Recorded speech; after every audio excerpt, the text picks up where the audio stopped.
Hello guys, দেখো কি সুন্দর মাঠ, চারিদিকে সবুজে সবুজ। দেখো আমরা সবাই মিলে কোথায় যাচ্ছি, আমাদের সঙ্গে থাকো, তাহলে তোমরা জানতে পারবে আমরা কোথায় যাচ্ছি। সবাই একসঙ্গে যাচ্ছি আমরা। কি সুন্দর মাঠ পেরিয়ে, চারিদিকে সবুজে সবুজ।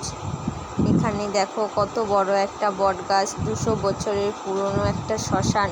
এই দেখো কত বড় বড় বটগাছ। এখান থেকে আমরা পার হয়ে যাচ্ছি আস্তে আস্তে। আমরা মাঠ থেকে হেঁটে হেঁটে চলে এলাম বা রাস্তায় উঠে গেলাম। রাস্তা দিয়ে আস্তে আস্তে হেঁটে হেঁটে দেখো সবাই মিলে আমরা একসঙ্গে যাচ্ছি। দেখো রাস্তা দিয়ে এক পাশ দিয়ে গরুগুলো কি সুন্দর হেঁটে হেঁটে যাচ্ছে।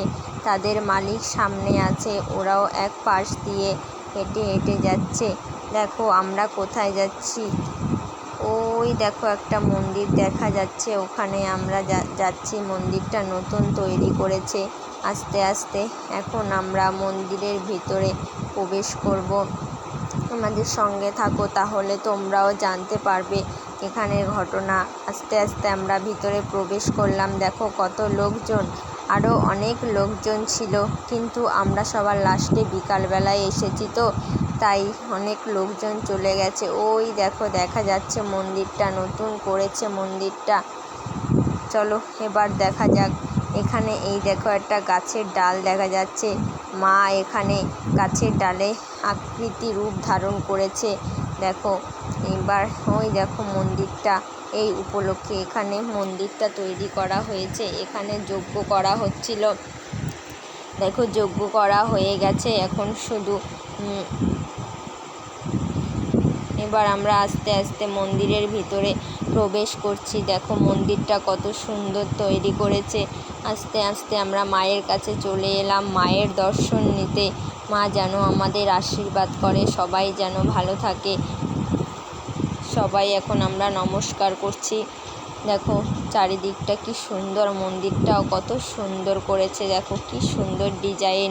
ওই দেখো মাকে দেখা যাচ্ছে, চারিদিকে মাঠ, মাঝখানে মন্দিরটা। কি সুন্দর জায়গাটা। এখানে আবার বাজনা বাজাচ্ছে সবাই।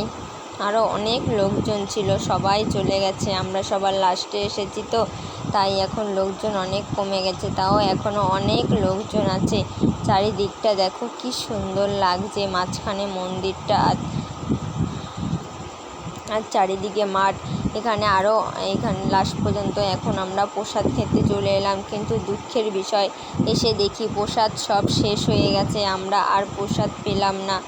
ওই দেখো কড়াইটা দেখা যাচ্ছে, কড়াইটা কত বড় কড়াই। এখানে প্রায় 1 কুইন্টাল চাল রান্না করা যায় কড়াইটা। লাস্ট পর্যন্ত এখন আমরা জল পার হয়ে বাড়িতে যাচ্ছি। কি করব, দুঃখের বিষয়। একটু প্রসাদ আমরা নিতে পারলাম না, এত কষ্ট করে গেলাম আস্তে আস্তে। এখন আমরা জল পার হচ্ছি, জল পার হয়ে এখন আমরা বাড়ি যাব। লাস্ট পর্যন্ত এখন আমরা কচু তুলে নিয়ে এখন বাড়ি যাচ্ছি। কি করব, এখন লাস্ট পর্যন্ত কচু নিয়েই বাড়ি যেতে হবে। সবাই দেখো কচু তুলছে। মাটিটা অনেক শক্ত তো, সবাই টেনে তুলতে পারছে না।